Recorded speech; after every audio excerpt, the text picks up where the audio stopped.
All right, the Dolphins notched their first win of the season. I'm doing a little different here because I got to rush over to George and Finn's Faithful. We do a live thing after the game, but also I want to get this out. It's a late night game, so I'm trying a little thing here. So we got the victory, 27-21, and yes, the Jets are a terrible, terrible team, and but within that terrible team, you could see how things. I got my cat over there. She's just waking up, of course, right now. You could see how the leagues moved to pass bounds. And when this team, yes, it's against a bad team. I mentioned the 30-second tackles, but when this team runs the football, Tua can do things that we always thought they were just bound to this quick throw stuff. Football is, as Weaver said, all problems are solved through violence. It's something I've been talking about for a long time. The physicality of the game, the ability to run the football, be physical, be balanced. I think we almost exactly balanced between our runs and passes. Might have had some more runs, actually. Achan ran really hard. Ollie, when he had a little bit of space, ran excellent, always running hard. We've got two good backs. Offensive line didn't do so well, but you could see Waller, he's looking really good. What a tight end. Things I've been talking about. Run the football, be physical, be balanced, get yourself a tight end. And yes, it's a bad team. Jets gave us a lot of this game. Sloppy turnovers, bad penalties.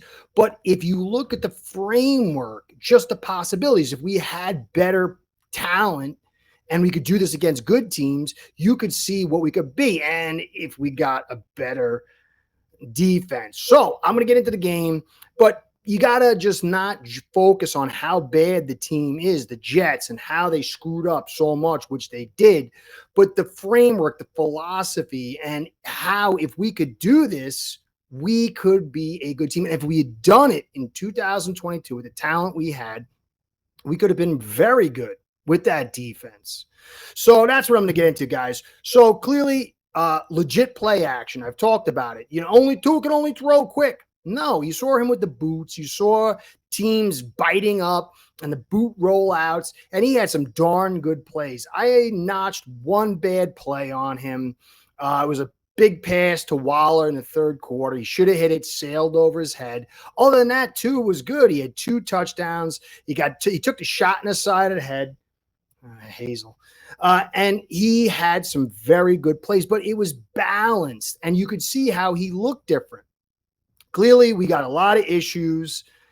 Look, we're in the game now. We play the Panthers. We could be 2-3, but there's a lot of issues on this team. But again, the framework, the philosophy. Mike McDaniel, I thought, got a little cutesy a couple of times. There was a drive where we stalled out in the third quarter. He did end around, then a screen, and then it became a penalty by Borum. But other than that, I thought he called a darn good game. Jets, yes, they are absolutely sloppy. The fumble, which was a nice punch out by Jack Jones, that could have flipped this game. And then there was the Jets, Jest, go New York Jets, the fumble on the kick return, and then the Wilson push-off.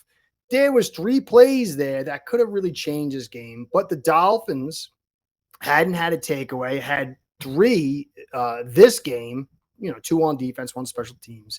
Jets, they've had 0 takeaways on the season. Not a good team, very, very sloppy.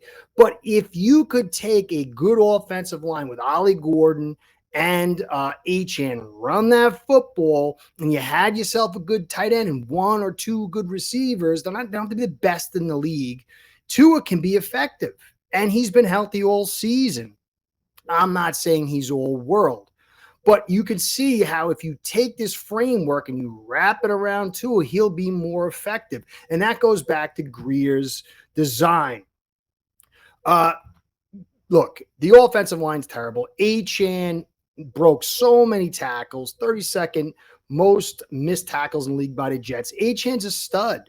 And Ollie, if you gave him the right offensive line, this guy would be a stud too. We've got 2 backs That is great news. And while he's long in the tooth, I don't know how long will play out.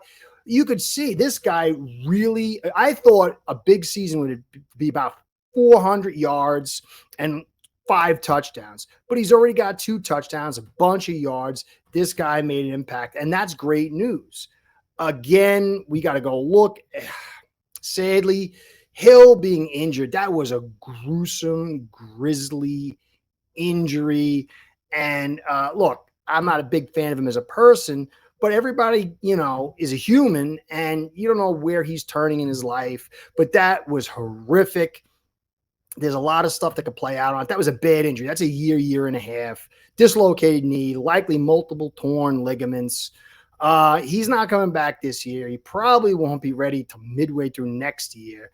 You got to pray for the guy.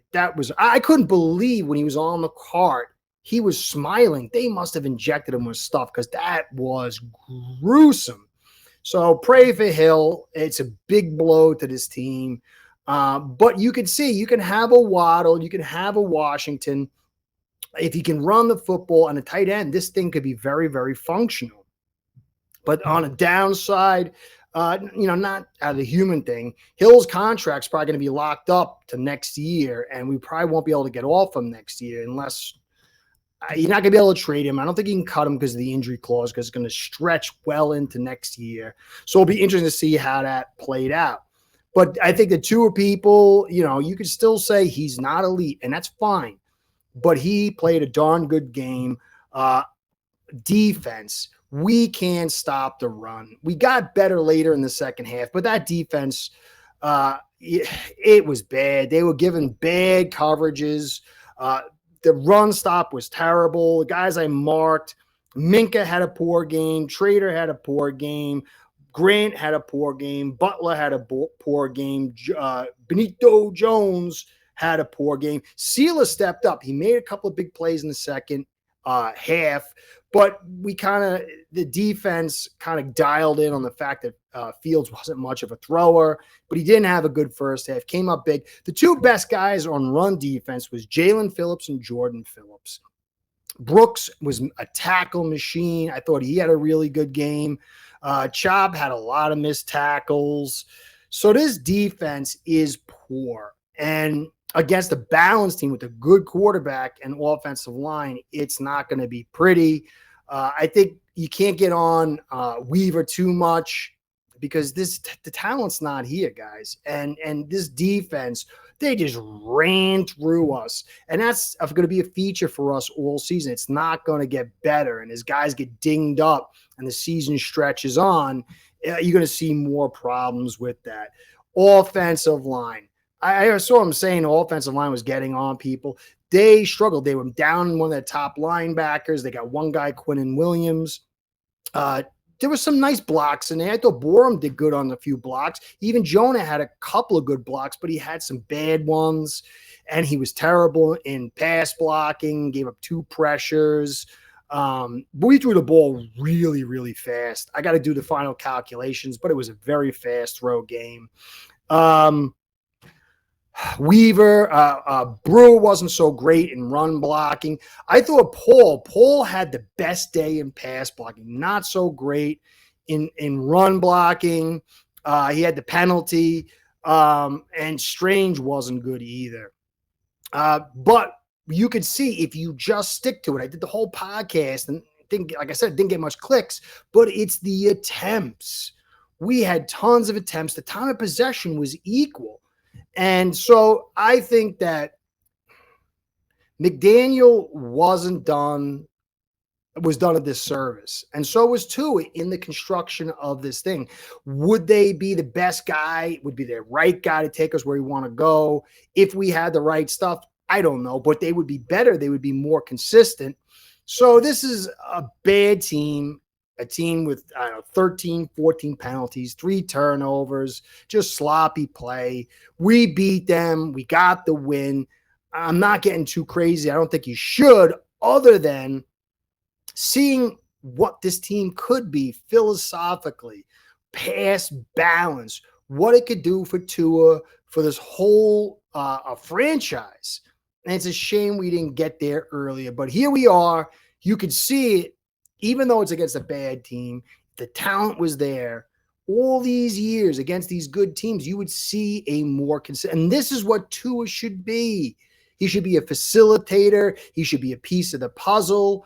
It's not going to be easy going forward without Hill. But Waller, Ollie, HN, Waddle, and Washington will make this maybe a more consistent team until we hit the really good teams if McDaniel stays with this. And it's sort of some excitement there because it's clear now. It should be clear. And it was a good win in a sense. It's a must-needed win. We played a little sloppy in the first half, but ultimately we had the one fumble we got back from Achane. But this team played hard for McDaniel. And it looks like McDaniel, if he can keep this going, might outlast Greer. And if Tua can keep this going, he might last into next year. Long way from here to there. But it was a fun win. Love those unis. I definitely love those uniforms. I think we should wear them more. I'll get into it more detail tomorrow. But I think that's the biggest thing to pull out of this. Running the football. True play action. Being physical and patient with running this football.